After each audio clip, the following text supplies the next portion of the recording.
Para pemirsa rahimani Allah Ta'ala wa iyyakum jami'an, pada segmen yang kedua tadi kita telah sampaikan, kita telah jelaskan dan paparkan tentang beberapa hikmah diturunkannya Nabi Isa alaihissalam ke dunia ini sebagai salah satu tanda besar hari kiamat. Kita telah sampaikan 3 tadi. Yang pertama tadi adalah sebagai bantahan kepada orang-orang Yahudi yang mereka ini mengatakan orang-orang Yahudi bahwa telah membunuh Nabi Isa alaihissalam. Padahal Nabi Isa alaihissalam tidaklah mereka bunuh, ya. Dan sesungguhnya justru Nabi Isa lah yang membunuh pemimpin mereka itu Dajjal. Karena memang ketika Dajjal itu keluar diikuti oleh 70.000 orang Yahudi Asbahan, sebuah kota di Iran sana. Ikhwati fillah azani Allah Ta'ala wa iyyakum jami'an.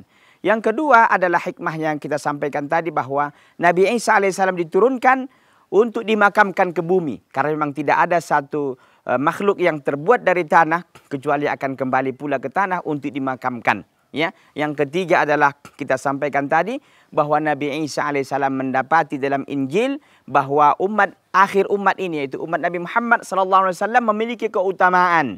Oleh karena itu boleh berdoa kepada Allah agar dijadikan termasuk umat ini, ya, umat Nabi Muhammad sallallahu alaihi wasallam. Lalu Allah menurunkan beliau. Lalu Allah azza wa jalla menurunkan beliau di akhir zaman untuk menjadi pengikut Nabi Muhammad sallallahu alaihi wasallam dan sekaligus juga sebagai pembaharu terhadap agama ini. Sedangkan yang keempat hikmah diturunkannya Nabi Isa alaihissalam adalah untuk membongkar kesesatan Nasrani. Orang-orang Nasrani mengatakan bahwa Nabi Isa alaihissalam dibunuh. Bahwa Nabi Isa ini dibunuh, disalib untuk menebus katanya dosa-dosa anak Adam. Padahal ini tidak benar. Bahwa Nabi Isa alaihissalam akan turun nanti di akhir zaman. Bukan dibunuh dan dia tidak disalib. Dia akan turun untuk sekaligus membongkar kesesatan Nasrani, juga untuk menghancurkan salib dan juga membunuh babi dan juga menghapuskan upeti. Membongkar kesesatan Nasrani, menghancurkan salib, mematahkan salib, juga nanti membunuh babi dan menghapuskan upeti atau pajak. Ini yang keempat hikmah diturunkannya Nabi Isa alaihissalam. Hikmah yang kelima diturunkannya Nabi Isa alaihissalam bahwa Nabi Isa alaihissalam memiliki keistimewaan yang khusus. Kenapa demikian? Karena memang jarak antara Nabi Muhammad sallallahu alaihi wasallam dengan Nabi Muhammad sallallahu alaihi wasallam, ya, jarak Nabi Isa maksud saya, Nabi Isa alaihissalam dengan Nabi Muhammad sallallahu alaihi wasallam itu sangat dekat.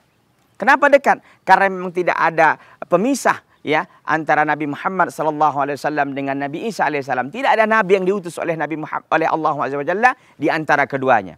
Jadi antara Nabi Isa alaihissalam dengan Nabi Muhammad SAW itu jaraknya sangat dekat sekali. Kenapa? Karena memang tidak ada nabi yang diutus oleh Allah Azza wa Jalla di antara keduanya. Ikhwati fillah azani Allah Ta'ala wa iyyakum jami'an.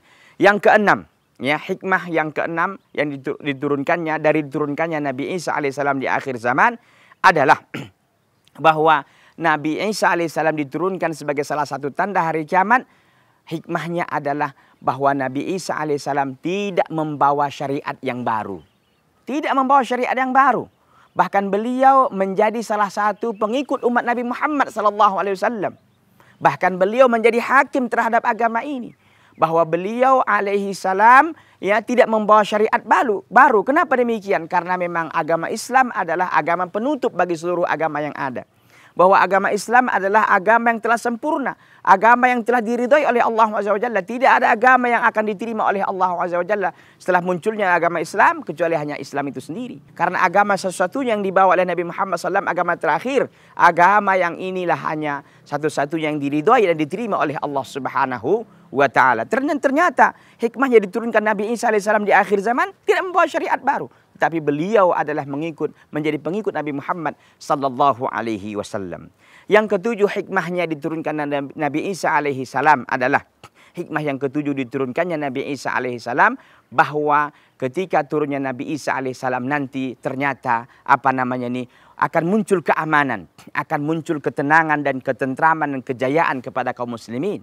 Akan muncul ketenangan dan kejayaan dan ketentraman yang sangat luar biasa. Allah Azza wa Jalla menurunkan hujan yang sangat luar biasa dari langit sehingga bumi menumbuhkan tumbuh-tumbuhan dan buah-buahan dan dihilangkan dari manusia sifat dengki, iri dan lain sebagainya. Kalau kita lihat di dalam riwayat Abu Dawud alaihi salam bahwa Nabi sallallahu alaihi wasallam menceritakan bahwa kelak ketika turunnya Nabi Isa alaihissalam ternyata keamanan begitu sangat luar biasa, sehingga sapi ya dengan unta dengan singa pun itu satu tempat untuk mencari makan. Mereka ini tidak saling mengganggu. Singa tidak akan mau memakan unta. Begitu juga dengan serigala dengan kambing. Mencari makan dalam satu tempat, tapi serigala tidak makan kambing. Begitu juga dengan harimau dengan sapi satu tempat, tapi juga tidak juga mengganggu. Harimau tidak mengganggu kambing, mengganggu sapi. Begitulah kiranya keamanan yang begitu sangat luar biasa. Bahkan anak-anak bermain dengan ular tidak membahayakan mereka. Subhanallah. Ya, ini sebuah hikmah yang luar biasa ketika nanti di akhir zaman diturunkannya Nabi Isa alaihissalam. Keamanan yang luar biasa. Ya kita katakan tadi singa dengan unta. Nggak ada masalah. Begitu juga dengan kambing dan serigalanya. Begitu juga dengan harimau dengan sapinya. Ya subhanallah, ini adalah sebuah hikmah yang luar biasa diturunkannya Nabi Isa alaihissalam. Yang terakhir kita sampaikan hikmah diturunkan Nabi Isa alaihissalam, bahwa Nabi Isa kelak akan menjadi pemimpin kaum muslimin di akhir zaman, ya, dan beliau tinggal di bumi selama 40 tahun. Dalam riwayat Imam Ahmad dan juga Ibnu Hibban Rasulullah sallallahu alaihi wasallam mengatakan fayamkuthu fil ardi arba'ina sanatan ya hakaman imaman adlan wa hakaman muqsitan. Kelak pada akhir zaman Nabi Isa akan tinggal di bumi selama 40 tahun dan Nabi Isa akan menjadi imam yang adil dan menjadi pemimpin yang bijaksana. Kiranya ikhwati fillah azani Allahu taala wa iyyakum jami'an, para pemirsa yang berbahagia, inilah yang barangkali yang bisa kita sampaikan tentang turunnya Nabi Isa alaihissalam sebagai tanda hari kiamat. Mudah-mudahan bermanfaat. Tentunya pembahasan ini masih bisa dipanjangkan atau diluaskan. Ya, kalau para pemirsa ingin melihat dan ingin memanjangkan masalah ini, dilihat lebih jelas lagi, bisa dibaca di dalam kitab An-Nihayah fil Fitan wal Malahim oleh Ibnu Katsir. Begitu juga dengan kitab Asyratus Sa'ah oleh Dr. Yusuf Al-Wabil dan yang lainnya. Ini yang dapat saya sampaikan, mudah-mudahan bermanfaat. Wa jazakumullahu khairan wa barakallahu fikum. Wassalamualaikum warahmatullahi wabarakatuh.